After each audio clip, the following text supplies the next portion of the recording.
Welcome to the dynamic learning hub of ExcelR at Andheri East. A prime spot conveniently located at just a 5-minute walk from LIC Andheri Metro. In our journey of over a decade, we have proudly trained over 2 lakh students. We have also been recognized by Deloitte, Silicon India, and other accreditation bodies.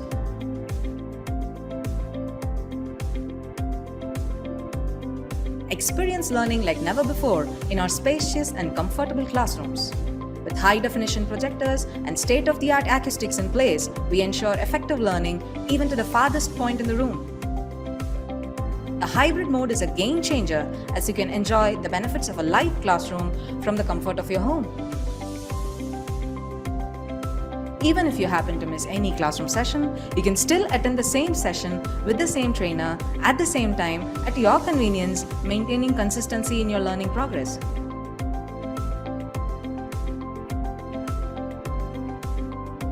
Wanna get started? Join us for a demo or career chat over a cup of coffee at our Andheri branch. ExcelR. We don't just train, we build careers.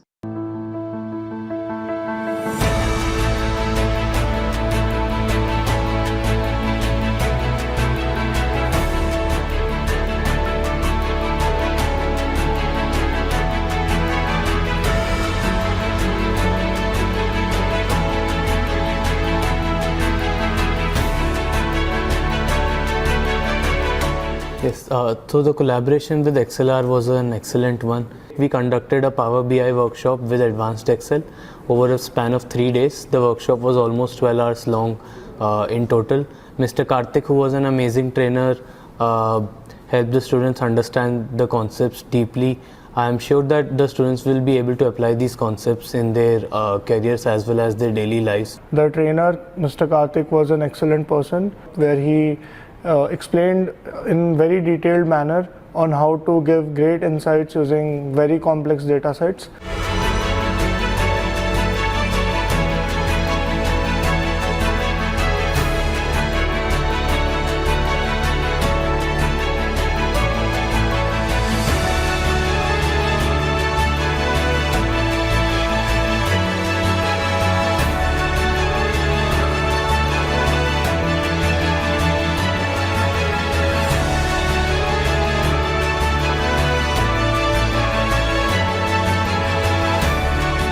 So it was a machine learning workshop.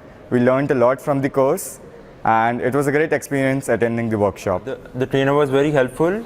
He had a hands-on approach with his teaching and it was fabulous. This was a great experience for me. So I would absolutely love it if ExcelR and its team would come again to our campus and conduct more events like this.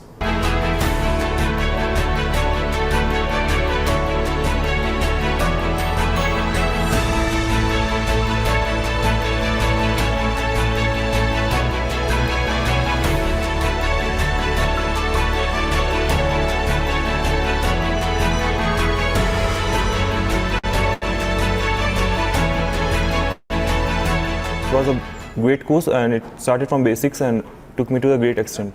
The experience of the workshop was really nice. The feedback from all the students was positive. They understood the concept. The workshop was also practical based with some questions. The experience with ExcelR was very smooth. They helped us in conducting the workshop smoothly right from the booking of the vendor and deciding the course till the distribution of certificates. In overall, this workshop was a success during our Technical Fest Atmos, and I thank ExcelR for being a part of it.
Good evening, all. I hope my voice is audible.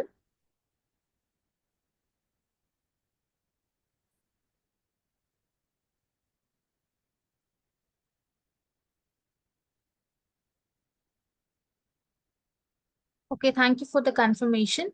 So, we'll start for the day. As Sunil sir will take a session for 1 hour.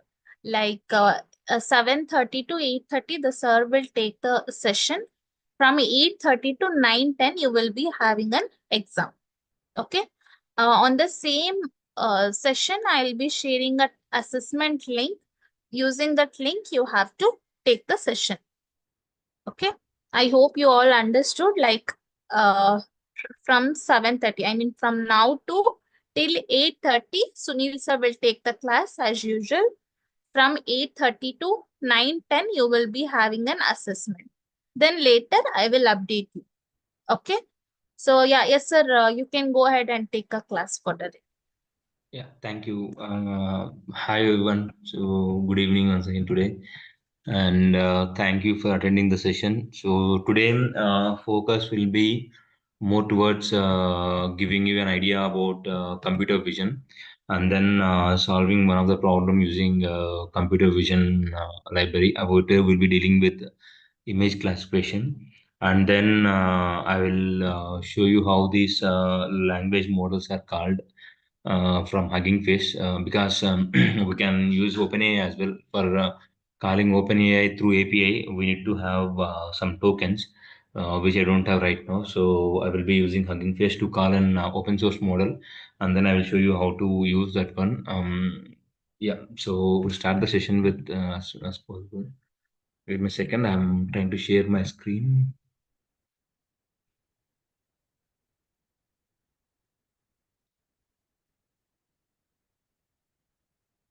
Yes. No.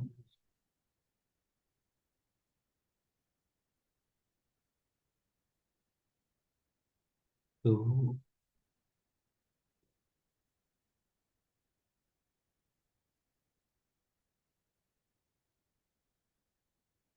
yeah.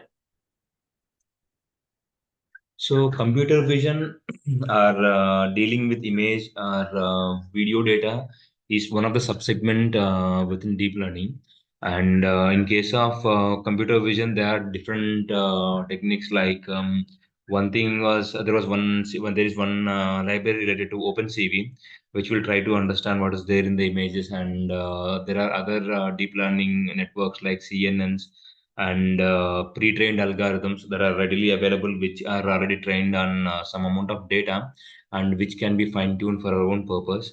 So today I will show you how to use a CNN network and how to create a CNN network, and then how to use a pre-trained model to fine-tune a network. I will give the code, but while running, I'm facing some issue when the number of images are more. So I will give you the code. If you have GPU or if you have good RAM, a good memory based system, then you can run that code and you can use that. So first of all, to understand how the CNN works, what ideally CNN does is you give an image and it tries to create feature. It will apply a convolution operation where some n by n, depending upon our decision, it n by n can be 3 by 3 or 2 by 2 or 4 by 4, any number of matrix, a convolution operation which is passed through this entire image, so that it will try to extract that information for from each movement of this particular kernel, and then that information is used to pass through a fully connected network, which will be used to make predictions. So if you look at this one, an image is first passed through a kernel. Like for example, kernel is nothing but, if you look at this image here, let's take here, this is the kernel. This is the kernel, or you can call it as a filter. So this is the filter which will be applied on top of that one. This filter is nothing but an n by n matrix, which has some information within it associated to that one. And this particular filter is what we are trying to learn, because we are trying to make changes to this one in order to extract the information from the image. And this filter is moved across the image, See, like for example, if you take this filter here, initially the filter is applied from 1.2 to 2.1 here, and in the next step, what happens is like the filter will be applied from this particular second cell, second column to the third column, and in the next operation, it will be applied from third column to the final column, and in the next step, it goes one step below, and it will be applied from the second row, first column to third column. So it will be moving on continuously. And what ideally it does is like it will to keep it simple, it will calculate the summation of this matrix multiplication. Like for example, 1 into 1.2 plus 0 into 1.5 plus 1 into 2.1, 0 into 0 plus 1.1, 1 into 1 plus 1 into 0, 1 into 0, 0 into 0, or 1 into 0. So it will calculate all this value and it sums up and then creates this convolute feature. So this is the final feature that will be created from this particular initial input data, which is nothing but an image. If you look at this image here, so when we pass our filter through this one, so when we are giving an image, the image will be having some values ranging from 0 to 255 or 0 to 7. I don't remember the number. There will be some number associated with it, depending upon the intensity of color that is present within this one. Like for example, if it's pure black, then it will be having 255 here, and for pure white, the value will be 0. So when you apply some filter on top of that one, it will be able to extract where the information is, and then that information is created as features, and that will be sent to this fully connected network. Fully connected network is nothing but a neural network where there are no dropouts. Where we are not dropping any connections. Like if you have a layer, and that layer is connected to every other layer in next layer. So that is what is called as fully connected network. And after applying convolution operation or a filter operation on top of the image, then an pooling operation is applied on top of that one, so that the overfitting issue within from the data is reduced. And there will be multiple convolution operations that will be applied on top of this image, which will run for multiple steps. And after every convolution, we generally apply an pooling operation. Pooling operations are different types, like it can be max pool operation or average pool operation or min pool operation. It will just take the values of either average value or maximum value or minimum value, and then that information is flattened here. So again, when you do this convolution operation and apply this pooling technique, you will be having a matrix information. If you look at this one, it is a 2 by 2 matrix here, and when it's a color image, what happens is like there will be one more dimension, which is nothing but color channel, like RGB color channel. Then it will be like a 3-dimensional matrix, which needs to be flattened because we can't pass multiple dimensions to a connected network here. So what we do is we will flatten this information. Flattening is nothing but for example, if we take 2 by 2, then we'll take first column, and then take second column and add below this one, and third column will be taken and add below this one. It through this we will flatten this network, and then this flattened information will contain all the information that is extracted through this kernel and pooling operation, which will be passed to an fully connected network, where again the same thing happens, like what happens in a neural network, where it will perform an it will calculate perform an linear calculation, and then an non-linear activation function is applied on top of that one to capture non-linear relations, and then finally it predicts the output. But how are we going to learn this? What should be there in the filter? Because if you just ignore this particular if you look at this one, there is only one network here, and what are we trying to learn here? So apart from these weights and biases here, there should be something which we learn, because if you give all the zeros initially to the filter here, then what it learns will be kind of, the model will not be able to learn anything. So what we have to do is we have to learn. We are training the model to learn this filter here by using back propagation. So what we are doing is we initially apply convolution operation and proceed towards, we move forward towards this step and try to calculate loss here, and then based on this make changes in the backward direction, and finally we try to calculate what should be the changes that we need to apply in this particular filter. So when we have when these changes are applied again, one more forward propagation technique, one more forward propagation is applied on top of this one, and then again we calculate loss, and then based on the loss again we move backward to calculate the values that should be that needs to be adjusted within this filter. Through this we will be adjusting this particular filters, so that again when an unseen image is passed through that one, this kernel or this filter will be able to understand or extract the features from the image effectively. So that's what happens in CNN network.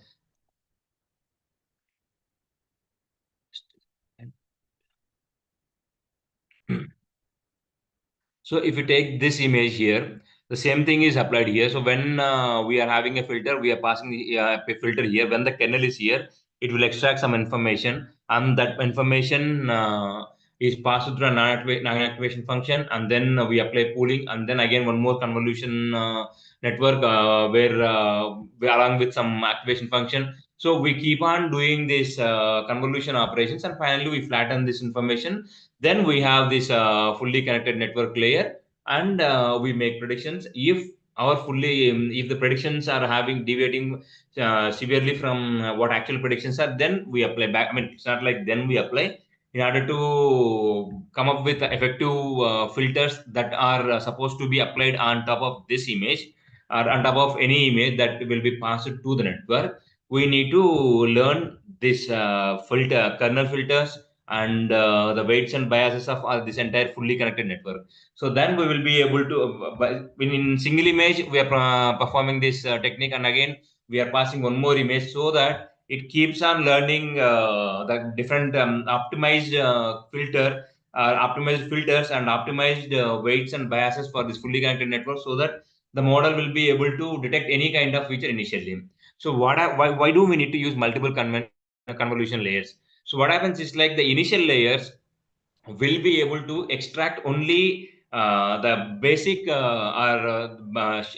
basic features from the image. Like, for example, initially it will be able to extract only edges from the image. In the next level, it probably might try to add some more features, like ear shape of the ear, kind of semi-structure of the face, semi-structure of the legs, semi-structure of ear, semi-structure of nose. And in the next layer, what happens is, like, it will be able to understand different parts of the image that is being passed to it. In the next final layer or another layer, what happens is, like, it will be able to extract more information. So what happens in this convolution neural network is, initially we will be learning only basic information, and then as we proceed to as we proceed through the network, we will be extracting higher level features. So this concept of learning basic features initially and learning high level features in the final steps is one of the benefit which allows us to use pre-trained models to fine tune on our own data sets. So this is how this computer vision works. So let's start with one of our notebook. Let me share the notebook is.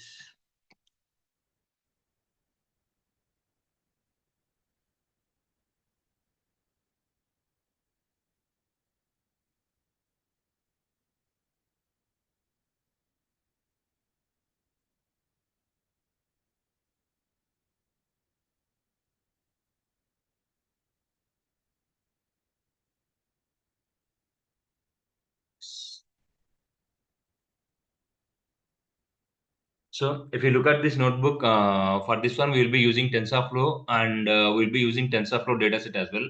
Initially, I tried to upload dataset, but the problem is we need, every time that session restarts, we need to update the data once again here. So that's what one of the limitation is. And I want to show you something. If you want to use a GPU, you need to go to change runtime type here, and then select this T4 GPU. This is free for you, and this will be provided to you if based upon availability.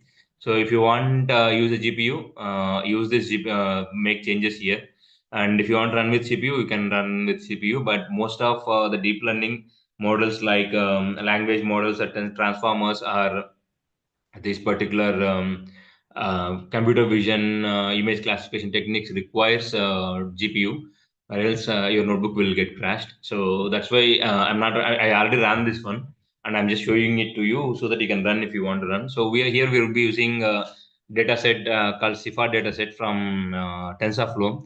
It is nothing but there are around 10 categories of information, and that in this CIFAR 10 data set is one of the data set which contributed heavily towards this computer vision. And there is actually an interesting story for how this computer vision developed in with the time. If you get some time, go through that one. It will be interesting, and it will enable you understand what went through, and how it was earlier, and what it is right now, and with this information you will be able to understand what it can be in future. So my recommendation to you will be to understand the developments in developments at different stages in building the current to come to reach the current level of what we are doing in industry. So yeah, uh, excuse me, I'm getting a call. Just a second.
Everyone, sorry for that. I had to take that one.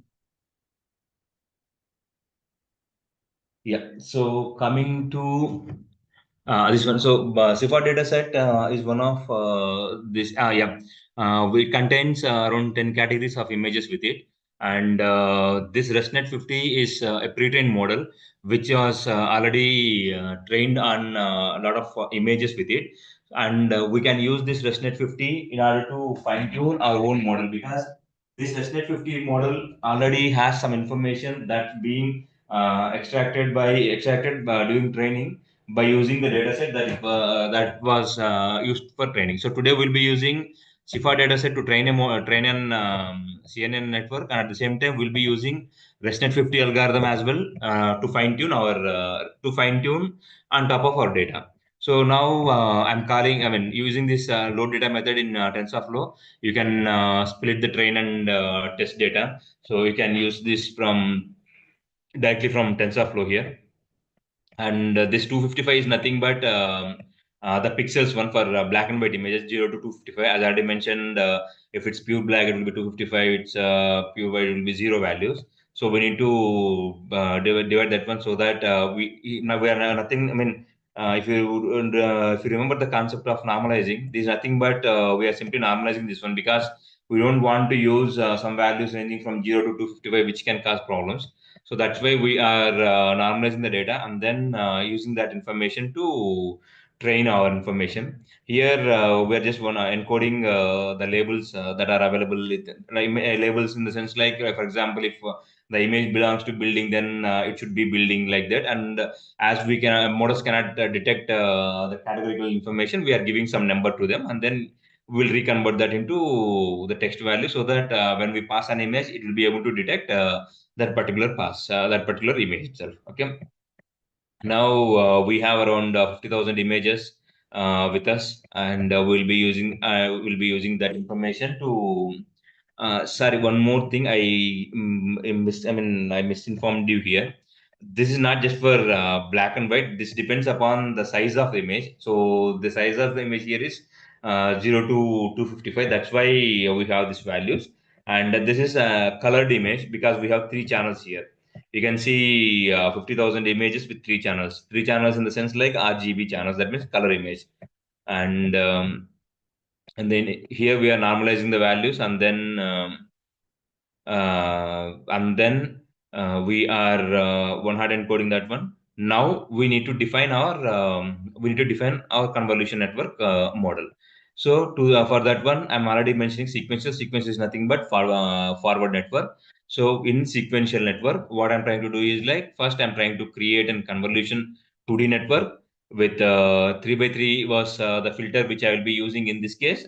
The convolution operation will be done by a 3 by 3 filter here. I already showed you the matrix, right? The n by n matrix, where in this case, the convolution matrix size I'm using is 3 by 3.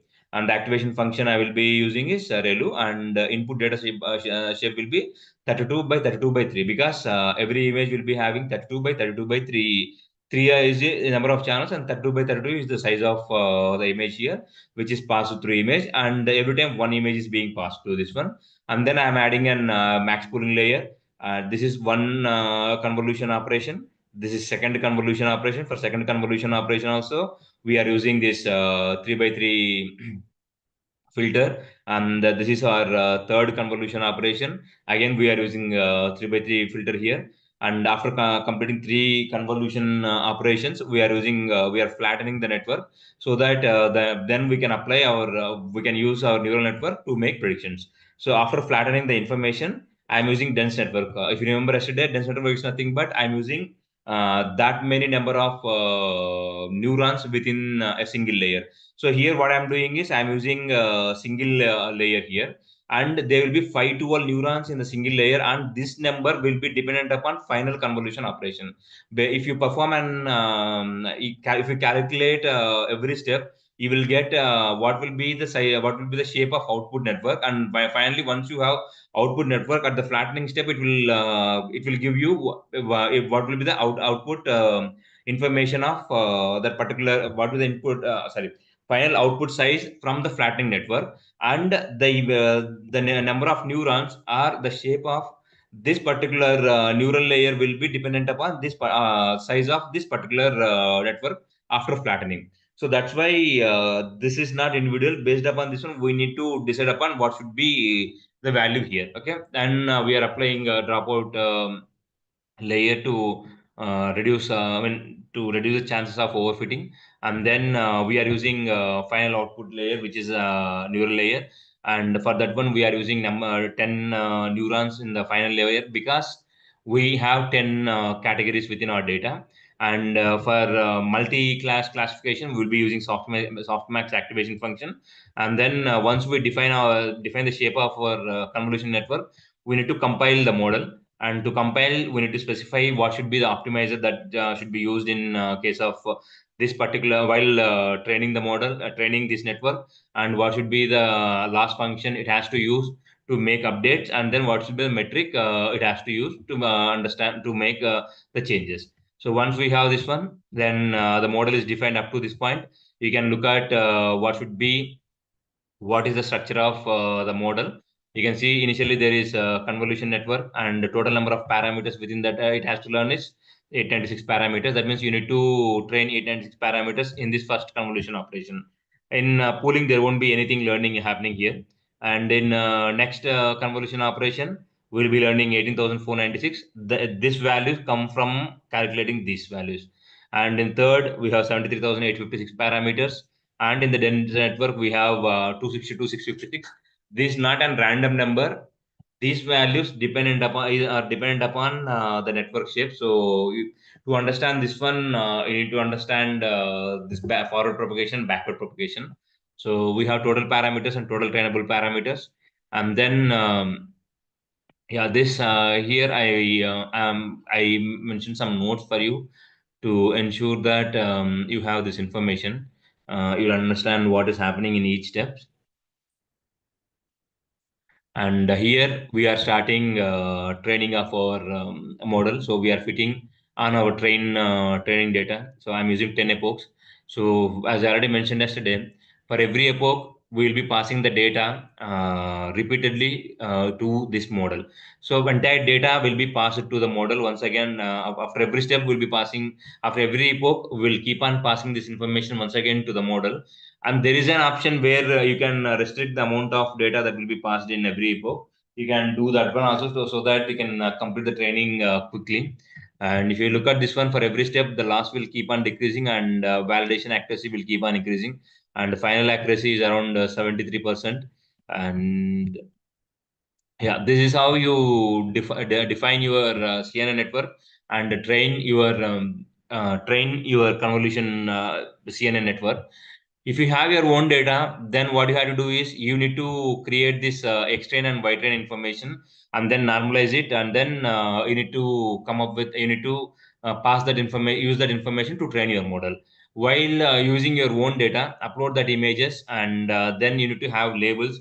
Either you can create multiple folders or multiple directories to keep all the training data for each segment in different its own class, or you can create an JSON file or some paragraph file or something like that to specify which image belongs to which class, and use that information to train the model.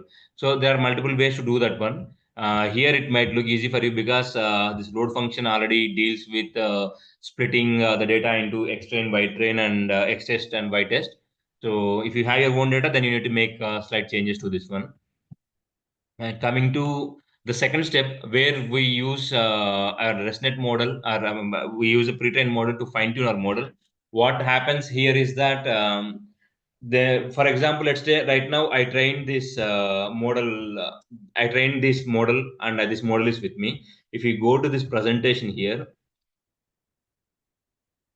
if you go to this presentation, let's say this is my network. I mean, this network is already trained. Ignore this image for a while. This network is already trained, and all these convolution filters and all this fully connected network is already trained, and weights are fixed.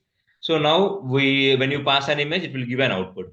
But if you remember, I already mentioned to you that the initial layers will focus on more basic features, and in the final layers where is the step where we try to understand the higher level or final level features.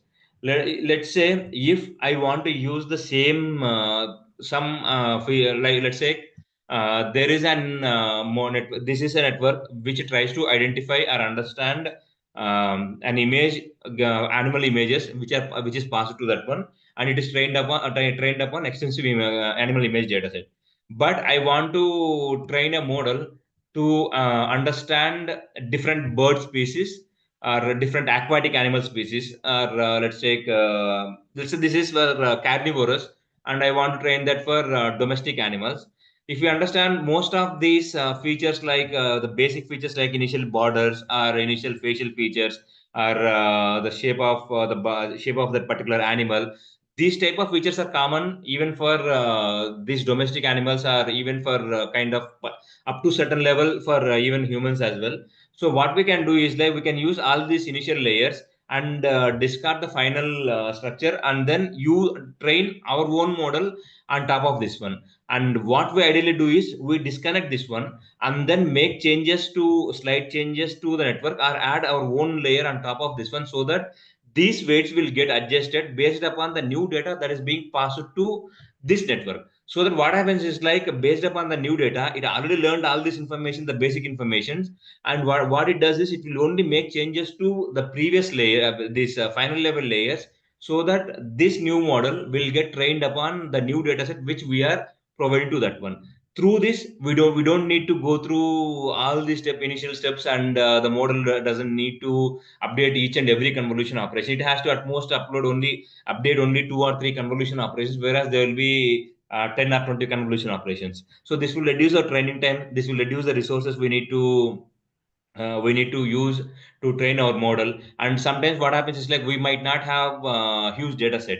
In that case also, these pre-trained models will help us, because already we have some basic level feature understanding by the network, and it will understand the final level or higher level features from the data, whatever the less data which we have, which is available with us, so that we can fine tune this pre-trained model to suit our requirements. And I actually applied this technique. I used ResNet algorithm to train for one of the industrial use case, where given an partial like, we trained this for an car images data set. We don't have images, and we had to download that from web. So at most we were able to capture 60 images per class, and we were training for 4 classes. And our requirement was to estimate the model name of a particular car.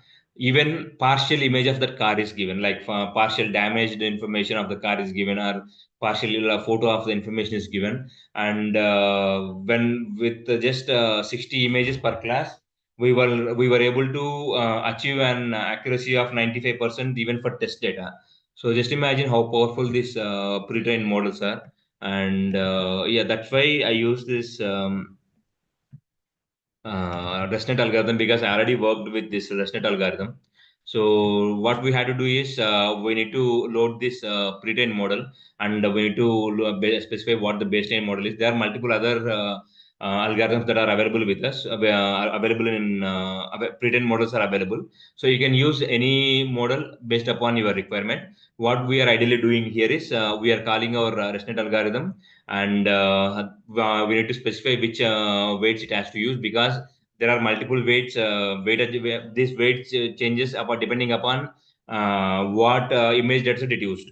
Like here, we are using ImageNet dataset. ImageNet means this particular ResNet algorithm which we are using will use the weights trained from ImageNet algorithm, and then the weights will be adjusted accordingly. And initially, we are not we are keeping this base model are trainable to false, because we want to freeze the layers of ResNet algorithm, and we don't want to train them. We don't want to retrain them, but we will be adding our own extra layer on top of that, so that we don't disrupt the ResNet algorithm. We just add our own information to that one. So if we look at this, to add the new layer on top of the ResNet model, I'm creating my own structure on top of that one by giving one more dense layer, and then I'm compiling this model, and then I'm trying fine tuning this particular model. While fine tuning, what I do is, now I'm setting my base model to true, and then I will use whatever the model I already mentioned to fine tune this model, so that this particular pre-trained model will be able to understand the new information that is being passed to the model, and it will be able to capture information from the new dataset that is being passed through this one.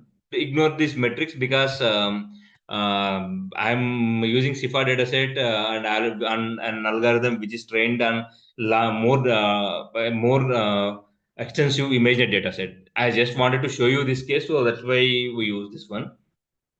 So that's how we use this particular uh, so fine tune particular pre-trained models to fine tune this one. So most of the information lies here. So you are creating your fine tune model where you specify what the baseline model is here, and then on top of the baseline model you are flattening the information, and then you are using your dense network, and then you are compiling this so once you do this one, your model is a combination of base model along with the information along with the new layers which you added. So then you are fine tuning on top of the dataset which you are passing to that one.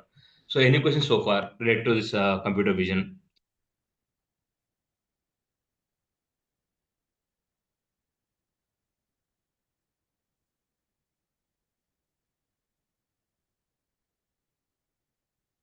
Anyone, any questions?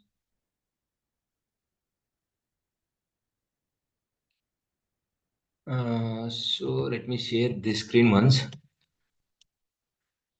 So this is what I wanted to actually show you, because using this open data set, I mean different one. I wanted to show you this, but it's not allowing to train. This particular session is crashing every time whenever I try here. So if you look at this, I was able to train for only for 3 epochs, and the third epoch, the model is getting the session is getting crashed. That's one major point. I wanted to show you this particular network. And if you look at in this case, what happens is like we are adding two convolution network and testing accuracy, and then we are adding multiple convolution networks and then testing the accuracy. But with only with very small convolution operation, also the model is getting crashed. If you look at the test data, I'm using only part of the test data. Show you where I'm using that. Yeah, if you look at this one, I'm using only 0.03% of actual test data, train data. Still, the model is crashing, so that's why I was unable to show it to you. So, any questions so far, or else we'll go to large language models because we have only 15 minutes. Any questions so far, anyone?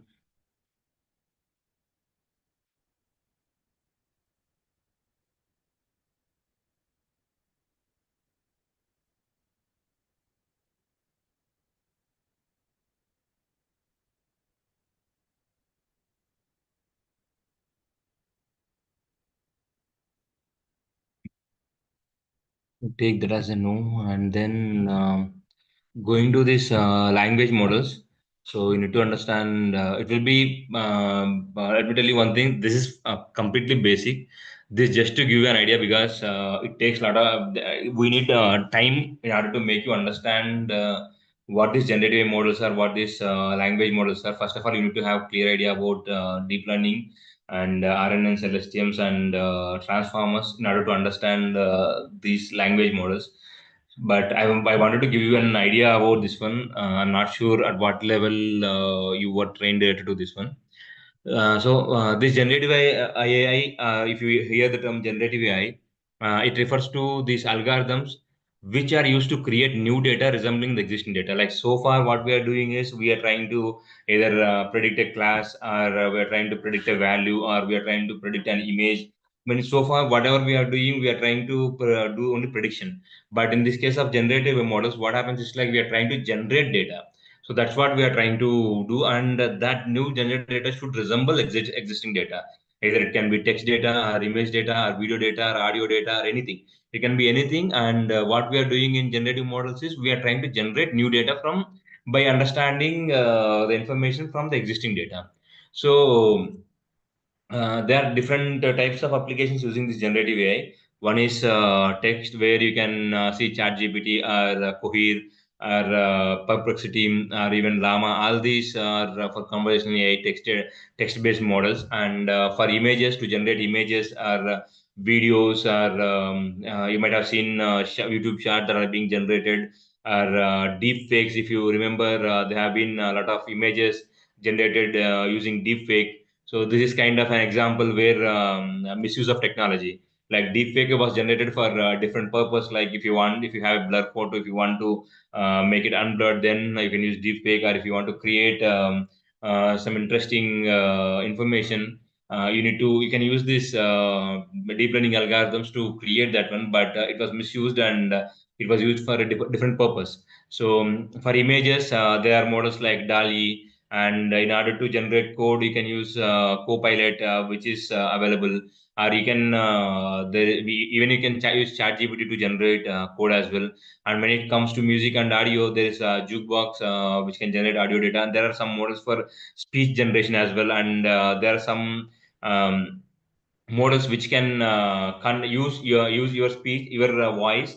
And even though you are not speaking that way, it just uses the pattern in your voice and reads any text in your voice, so that it will resemble like you are speaking that information. So there are some speech recognition models or speech generation models also.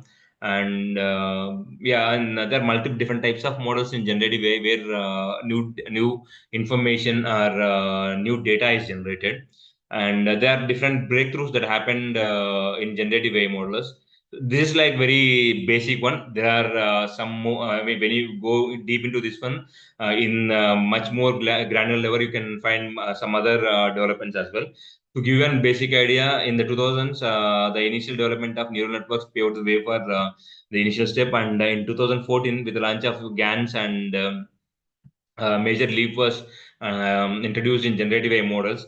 And this generative adversarial networks and autoencoders, variational autoencoders, all these contributed heavily towards generating new data.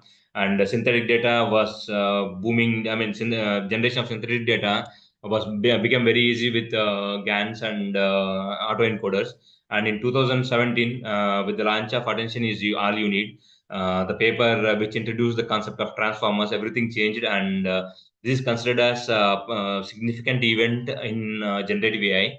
And from 2018 to 2020, there are multiple generative models that were launched, which kept on increasing their skill, or kept on increasing their performance by every launch, because new data went into training, and then they were correcting the information, they were taking the concerns raised by the previous model, and then they addressed that one, and then a new model was launched. So through this, now you can see, if you have been using, it will obviously make you wonder how these models are able to do this one. Even in some cases, the videos that are being generated by these generative AI models, or the text that is being generated by these text models, is kind of will make you wonder about how they are being generated. So they are like, in some cases they are flawless, and they are better than what we can actually do. I mean, they are even able to resemble the artistic pieces which were created by people. So that's the development that's happening. So there are a few types of generative AI models. One is variation autoencoders, which are generally used to generate data like image and text. Where what happens is, in case of VAEs is, it will encode data and then compress the information, and then while decoding, it will uncompress the information, so that this will be able to generate new samples which resemble the information that is being passed to it.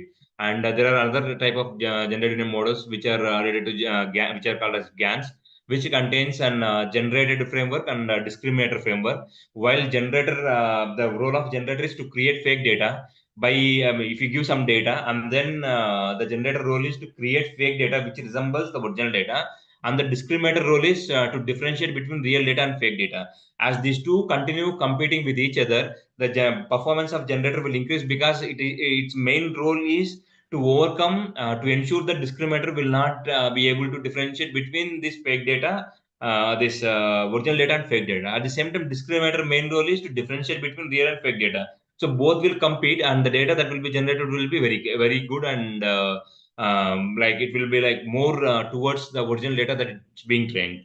And the significant development was transformers, which uses this attention mechanism to focus upon different parts are important parts of the input, which it tries to understand the context in which the word used, or the context in which context or semantic meaning. At the same time, it tries to understand why this particular word is used here, or is there any relation with any other word that started where the text was started. So it will be able to understand in which context it was used, and based on that, it will be able to generate text. And all these GPTs, BERT, and DALI, all these models are based upon this transformers architecture. Some models will use encoder part of transformers, some model will use decoder part of architecture, and some models will use combine both these encoder and decoder part of transformers to generate data.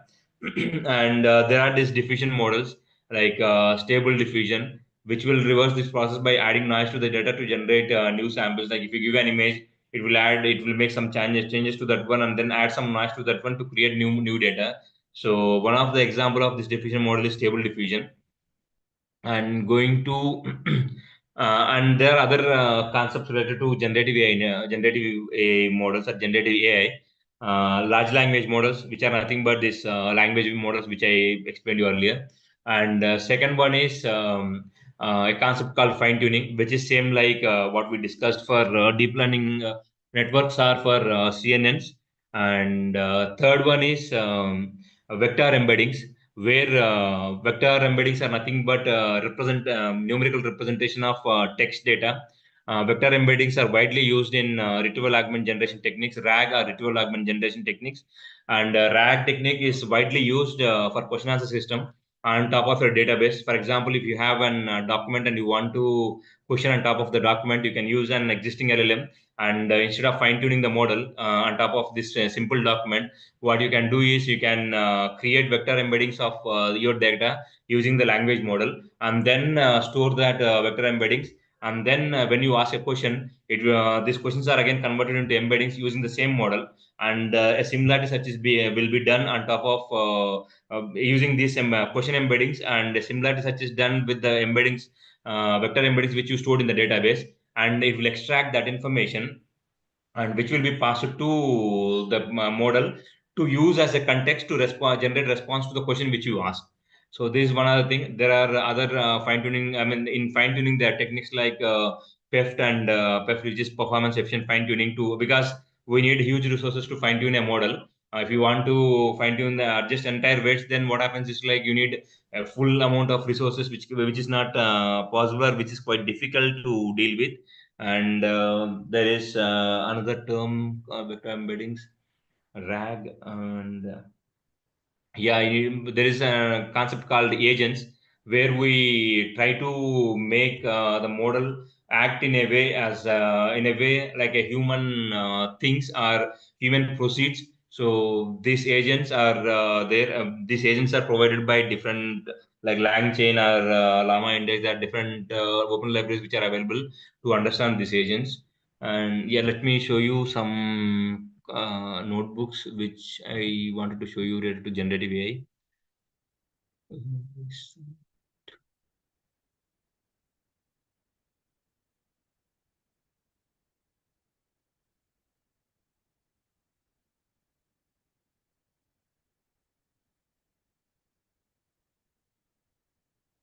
I guess I showed you Hugging Face yesterday.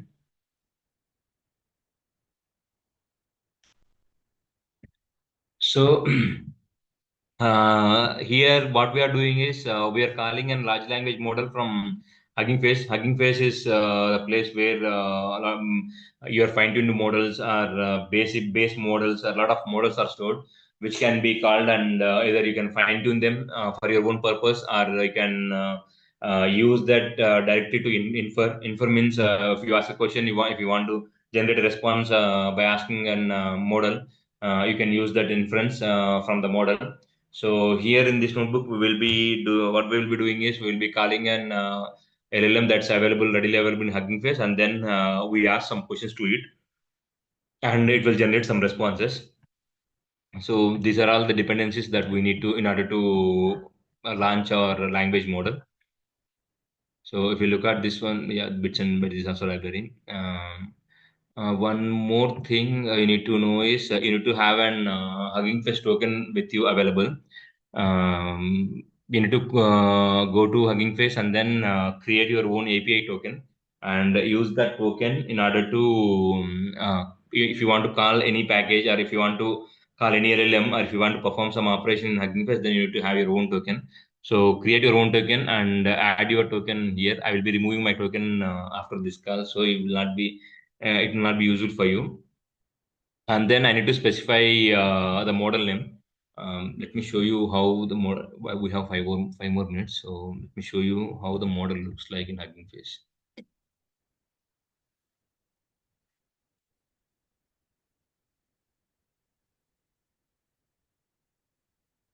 So our model I'm calling is Microsoft 1.5 model. We look at this.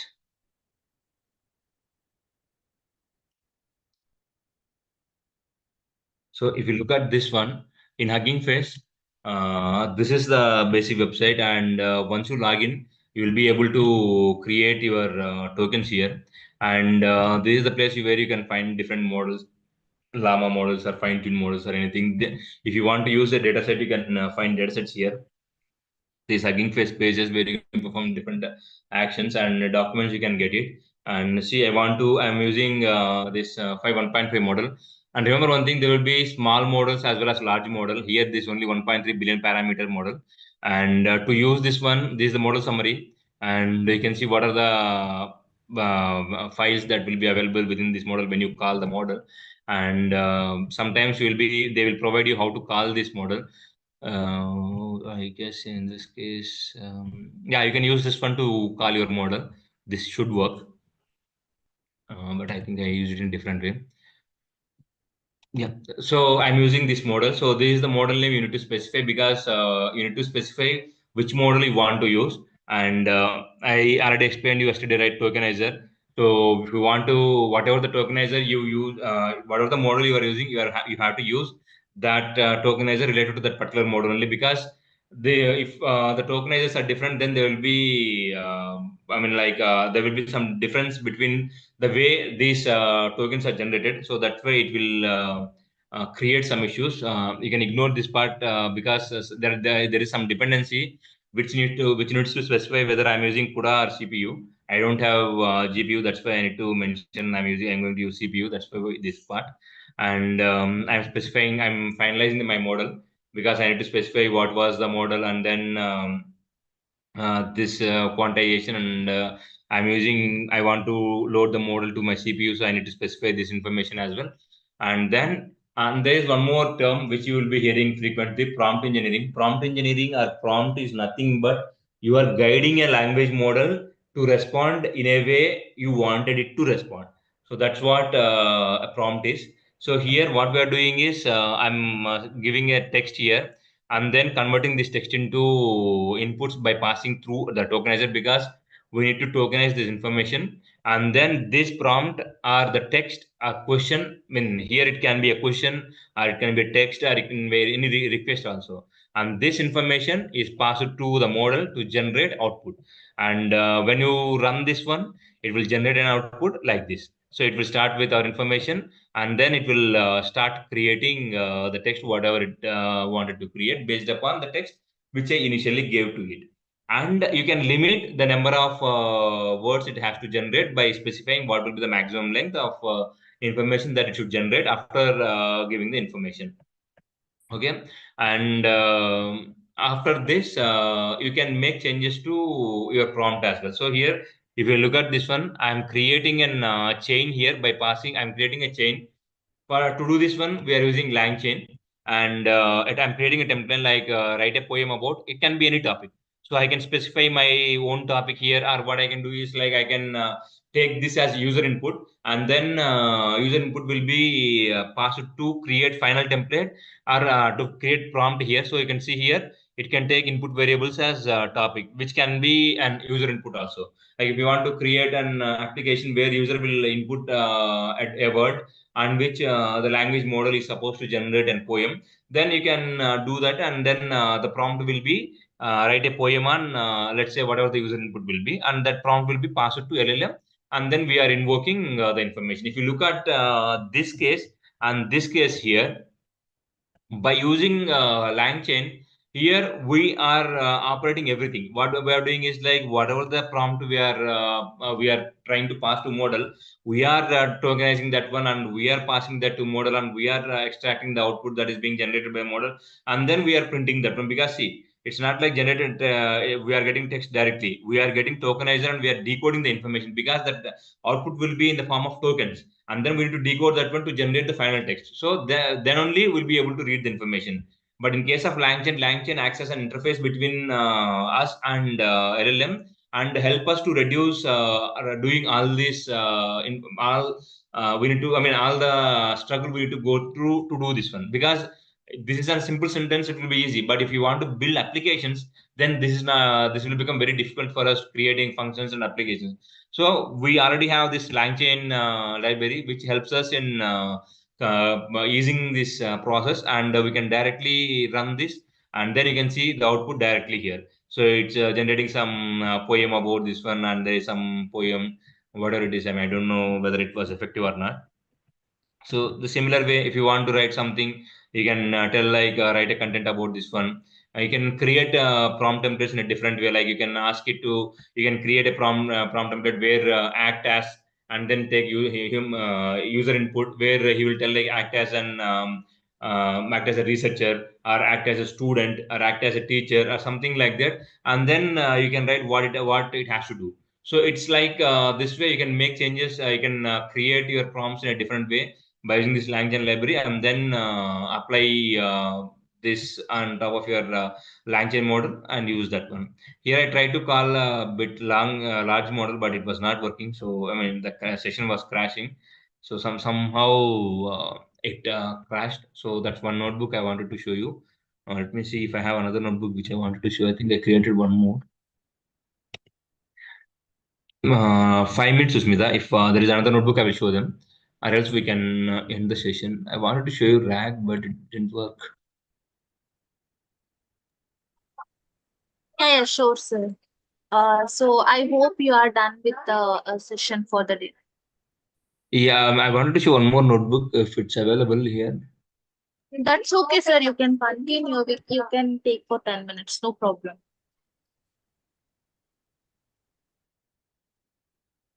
That is failing. So it's okay. I mean, so anyone, any questions so far? I mean, I think I'm done with this one. And so while learning about generative AI, please focus upon how you can effectively ask questions. I mean, how you can pass effective information to the model, so that it will understand. If you understand effectively and generate the response in the way you want it to generate. So what happens in case of RAG is also same thing. In the prompt, we are passing the context which we are extracting by doing the similarity search in vector embeddings, and what we are doing is we are giving this context and asking the question. So let's take let's take a paragraph. Let me share my screen once again.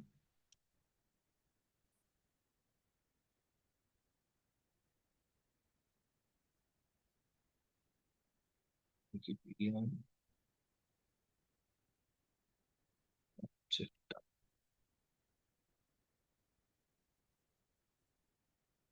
Yeah, let's say this is the document which I'm trying to pass to it, and I wanted to ask questions on this one. I don't want to go through this, but I just wanted to ask some questions. Like it might be his acting career, or what are the movies he acted in early 2000s, and what was his first movie.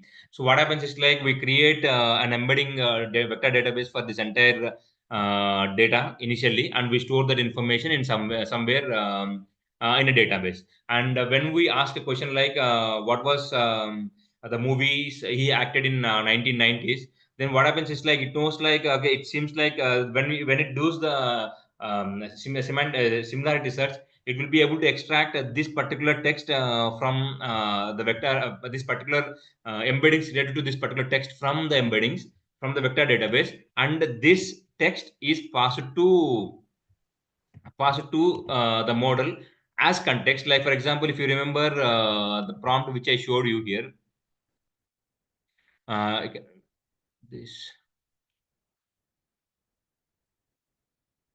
Is the one.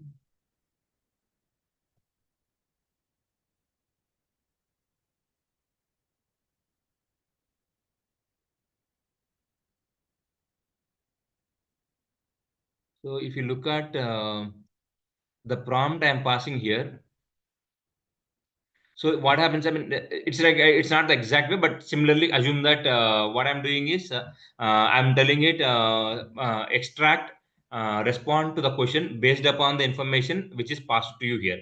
So that text information is passed to here, and I'm telling it after this line, there will be some text message that is being passed to you. So generate response based upon this information. And what it does is like when you ask a question like what are the movies he acted in 1990s, he takes that information and then generates response like okay, he acted in these movies in that information. So depending upon your question, we are doing that similarity search and then extracting that embeddings and using that information as context to the language model, and we are asking questions on top of that particular context. So that's what we are ideally doing here. Do you understand what I'm trying to convey, or do you have any questions related to that?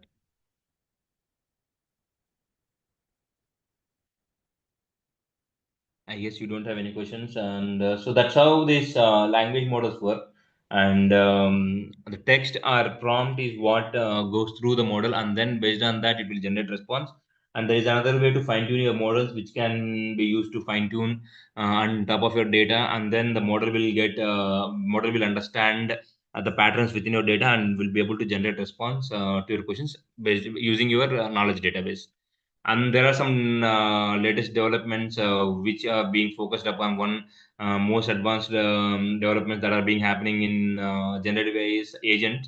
So more and more advanced agents are being built to build advanced applications. And the other thing is if you remember, if you know, I think you are all CSE students, so you might be knowing this one, graph databases, knowledge graphs.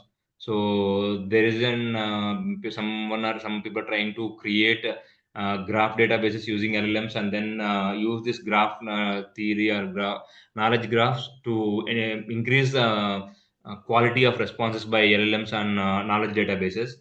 So that's another thing that is being happening. Yeah, and yeah, that's from my side. So anyone have any questions?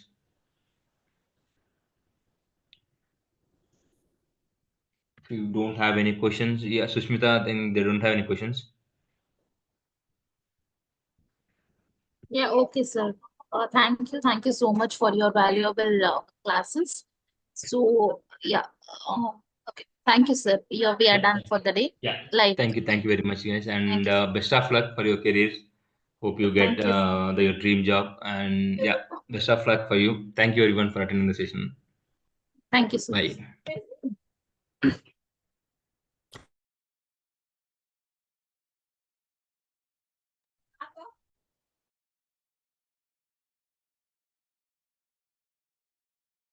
Yes, students, now I'm sharing a test link on a chat. As I informed you all, test will be till 9:10. Okay, you will get the 30 minutes of time. Make sure that you all like attend the test very carefully. Okay, I'm sharing a link on a chat. Kindly take over the assessment, as assessment is very important. So nobody should miss this. Okay, I'm sharing it in 1 minute. Kindly wait.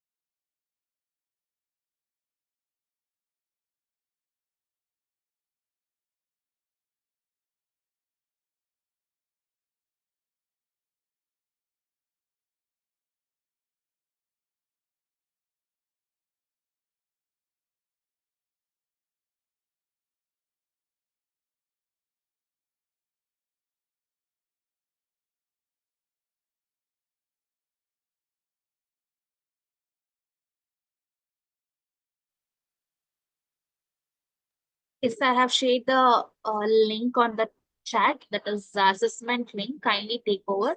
Some are asking about the attendance. Attendance is important, but not than a test.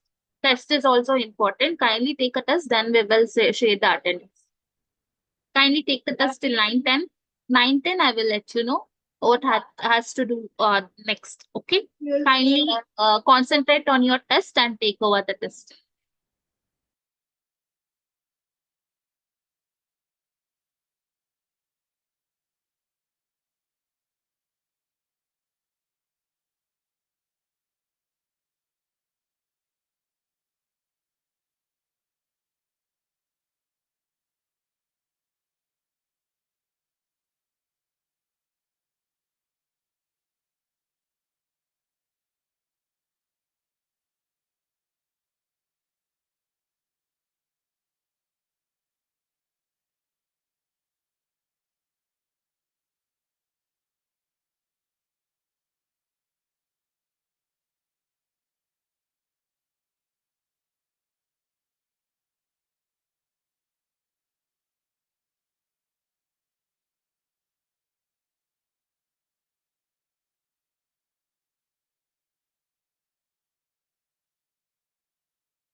So students, I'm getting a message that like you people are doing with the test and some are done with the test. That's great.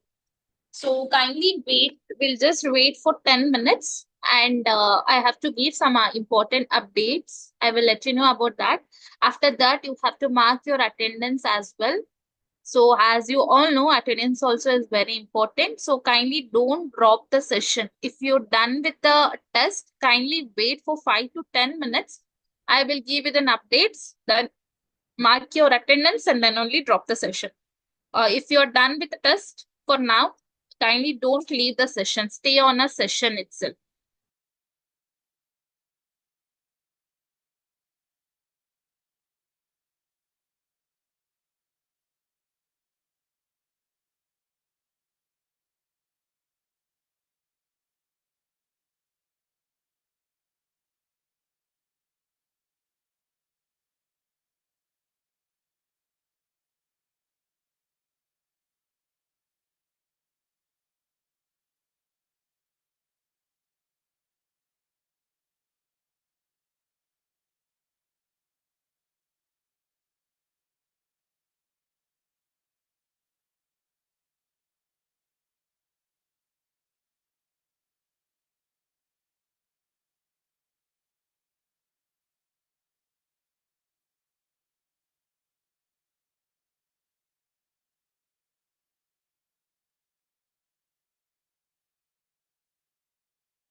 So students, I hope you're all done with the test. So that's great. So now whatever the test is there, we have that count and that marks. We will let you know that later. And right now, I'm sharing a GMB link on a chat. Okay. So like you have to give a review. Like how did you felt about this session? Like from first day to till last day, like all this for 15 days, how you felt the session, what and all you got understand, everything you have to mention.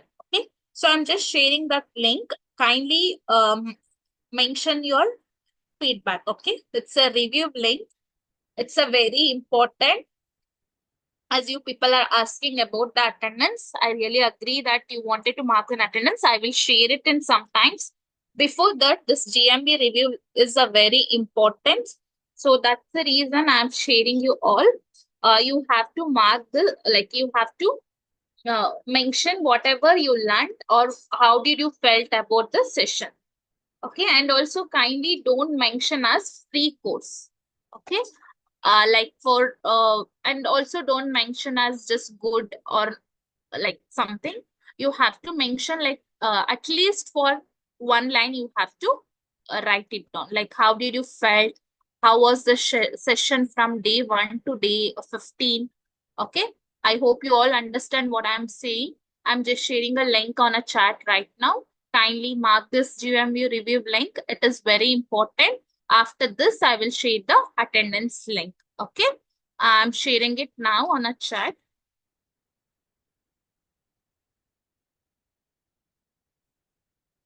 So I understood you people have many questions to ask. For surely I will clear all the questions which you have asked. For to right now, kindly give a feedback. It's a review. It's a very important. As I told you, don't mention as a free. Okay.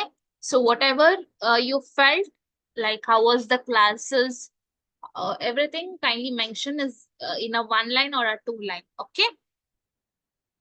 I have shared the link on a chat. Kindly check and give a review.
I hope you all are giving that a review.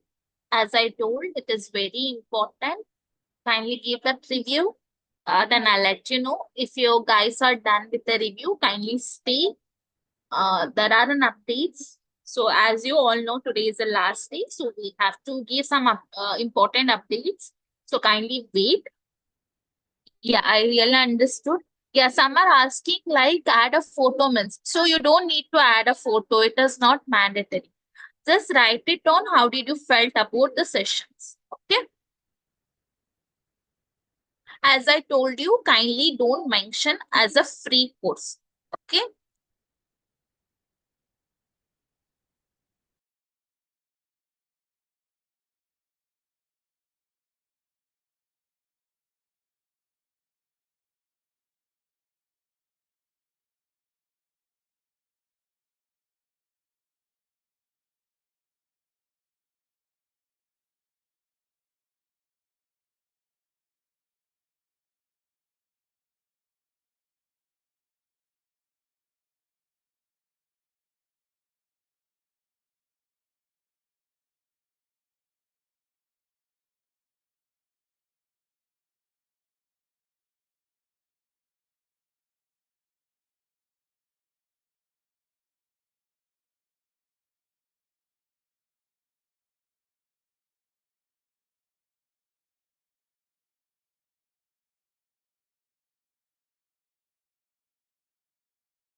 Okay, so I hope you all done with the GMB review link. Okay, thank you, students. So now, like the XLR is providing a project and internship. Okay, so if you are really interested, I will share one link on a chat. Kindly fill that form. Like if you are interested in project and internship, to know you about the project and internship, kindly fill that form. Like, and also, like if you fill that form, our team will contact you and they will let you know complete details about the project and internship. So this project and internship will be a paid one. If you are interested only, you can just go ahead. So as if you fill this form, our team will contact you. It's a pay of minimal amount.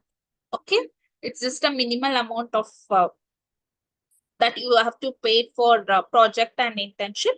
If you're interested, kindly fill it. Our team will contact you on the same.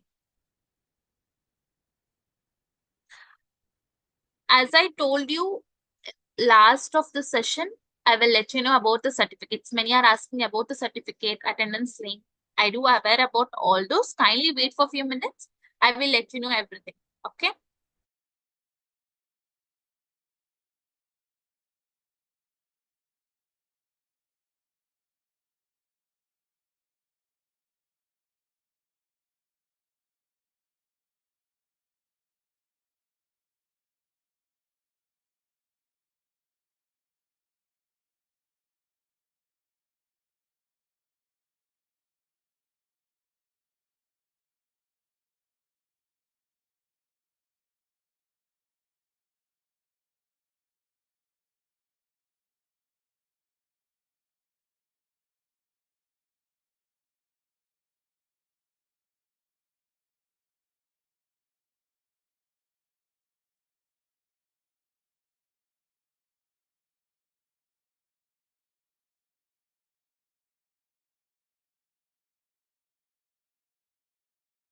Okay, guys, I hope you all fill. I mean, if you're interested, you have filled that link.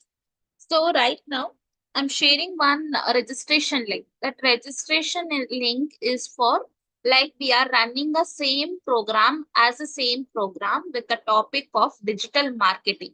We already started the session before 2 days. So if you are really interested to join the session as the same 7 to 9 o'clock every day, it will be on weekdays, Monday to Friday. It will be for 15 days as you all will get the certificate as well. The same course as the same, it's a student development program. Okay. So if you're interested, if you wanted to take a classes, like you can just fill that form. I have shared the registration link on a chat. If you're interested, kindly fill that. It's for digital marketing topic. Okay.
Okay, guys.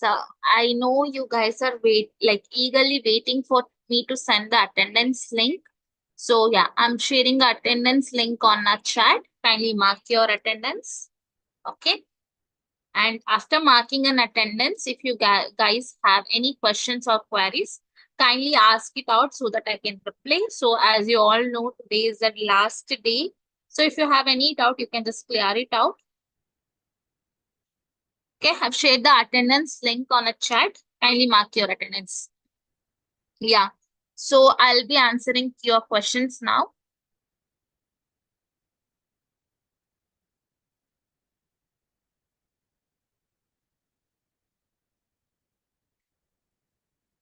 So registration is compulsory. No, if you are interested, as I told, it's for registration link which I have shared you for the digital marketing course. As the same, it's a free course which you are taking, right, from 1 to 15, like 15 days, which you have done. That's a student development program. As the same, we are running one more program that is on basis of digital marketing. If you are interested, you can join that session as the same 7 to 9.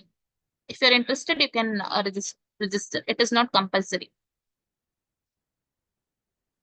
Yeah. So coming to the certificate, as you all have the doubt about the certificates, so we required at least 7 to 10 working days to share the certificate. So whichever you have registered in ExcelR for your register mail ID, they will share the certificate. Okay. If you are eligible, as you all know, 60% of attendance is very important for the certificate. If you are all eligible for the certificate, then only you will get the certificate within 7 to 10 working days for your register mail ID. Milan, ma'am, sorry, give me a moment. Yeah, Milan was asking like you have attended 11 day of session, whether will I get a certificate or not? Yeah, yes, you will get the certificate. So you are not able to know about the attendance percentage, as you all know, like how many days you have been attended. Based on that, you will receive it. You are not able to see the percentage of attendance.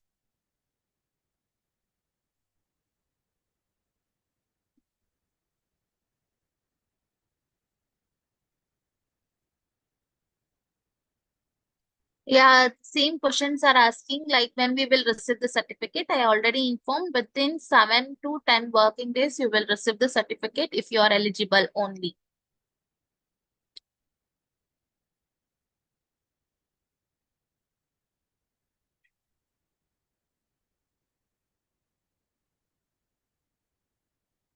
So as I told, like we are not supposed to share any attendance percentage report.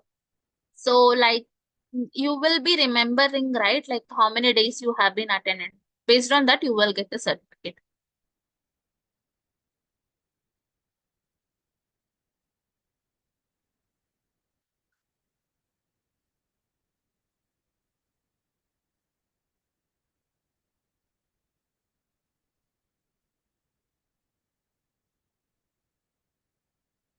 No, on today or tomorrow you won't get certificate. As I told, we required a time at least for 7 to 10 working days we required. Then only you will get the certificate.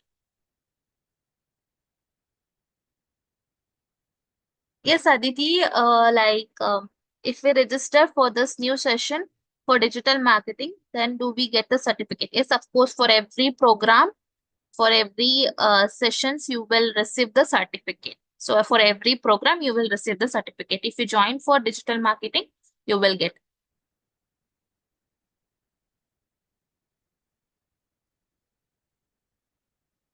Yeah, Milan, I already told you, if any new courses is started, yeah, digital marketing courses started. It has been only 2 days, so you can register for that. No issues. I will share the register link once again on the chat. If you guys are really interested, kindly register over through that link.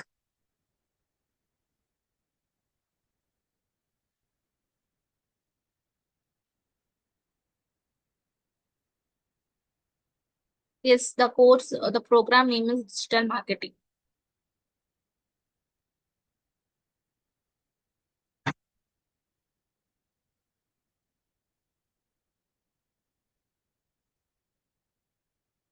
I have shared the registration link. Kindly check and mark and fill out registration link if you're interested.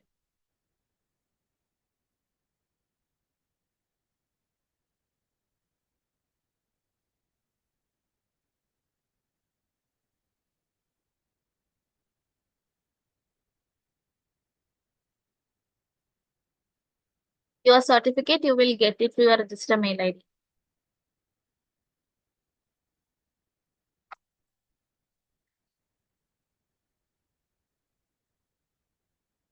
Yeah, the digital marketing course is also program is also for 15 days.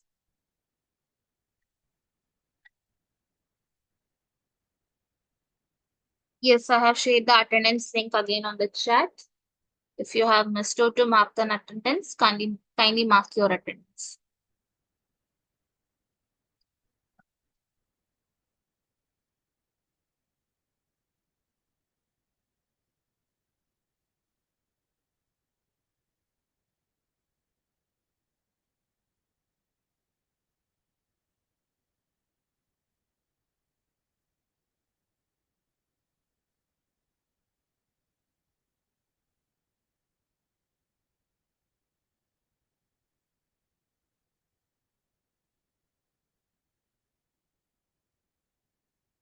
Yeah, students, if you don't have any questions to ask, you can drop the session. We are done for the day. Thank you all for joining this session. So as I told you, if you are interested, again, you can join for the new program.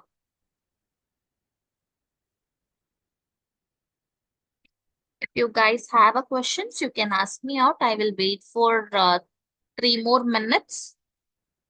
Then we will wind up.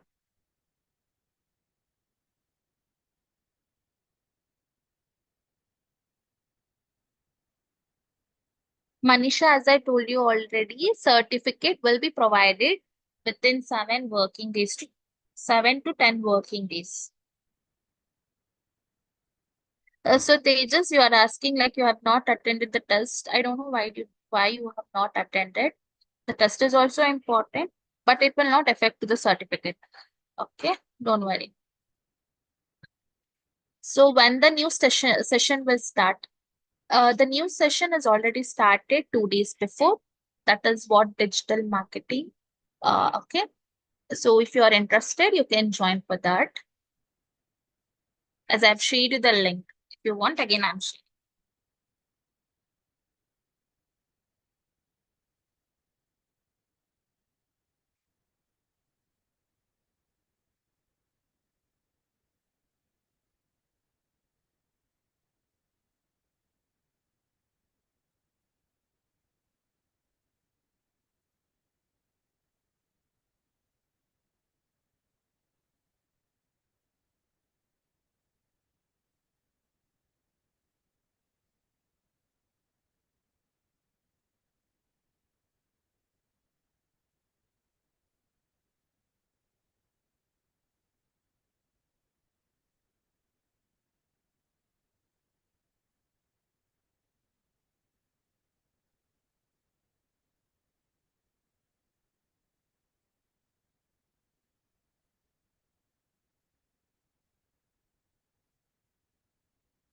So some are asking, digital marketing is a paid program. No, it's a student development program. So it is not a paid program. It's a free.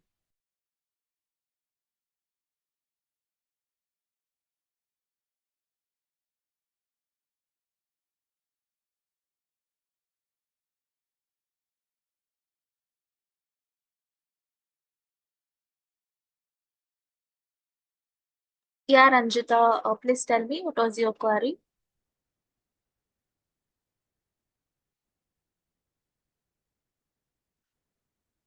Shaikh Adil, as you are asking, you missed out the 2 days session.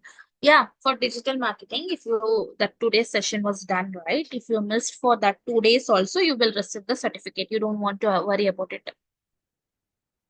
Session will be for 15 days.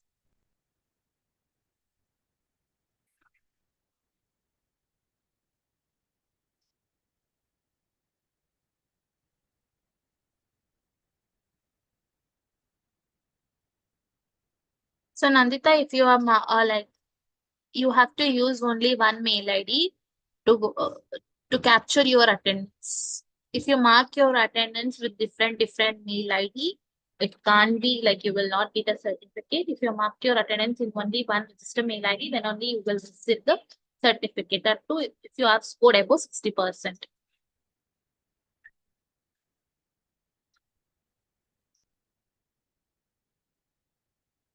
Uh, no, Aditi, like the session will be, there will be no sessions are running on Saturday and Sunday.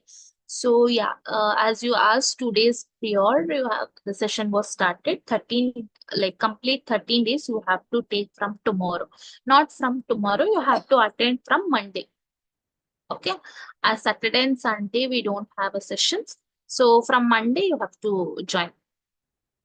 So that's what. Kindly fill that registration link. Join from Monday. That's it.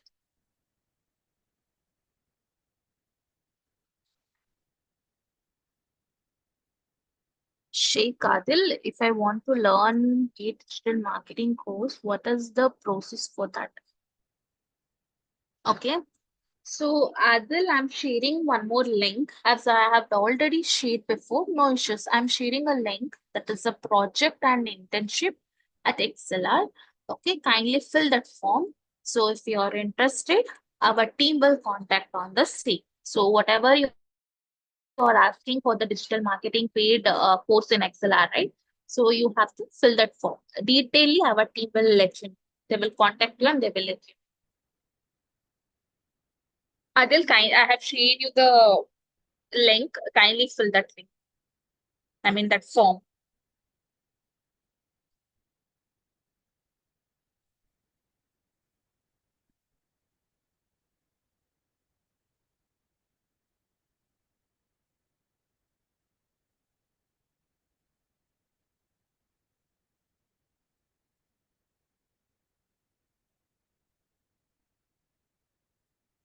Okay, guys, I think we are done for the day. Like you people are leaving.